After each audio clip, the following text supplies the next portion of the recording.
শক্তিশালী একজন নবী ছিল। উনি মালাকুল মাউতকে বলেছিলেন, মালাকুল মাউত, আমার মৃত্যুর সামান্য কিছু আগে আমারে বইলো, আমার একটা কাজ আছে। মালাকুল মাউত মৃত্যুর কিছু সময় আগে এসে বলল, সুলাইমান সময় শেষ, অল্প কিছু সময় বাকি, কি করবেন করেন।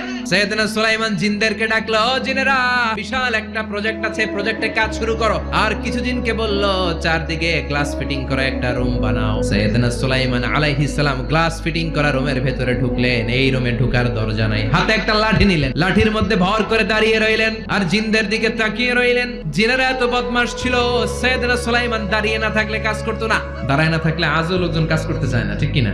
সুলাইমান আলাইহিস সালাম লাঠির মধ্যে ভর দিয়ে দাঁড়িয়ে রইলেন আর বললেন, কাজ করো। জিনেরাও কাজ শুরু করলো। ওদিকে মালাকুল মাউত এসে বলল, সুলাইমান সময় তো শেষ। সুলাইমান বলে, সমস্যা নাই, রূহ কবজ করো।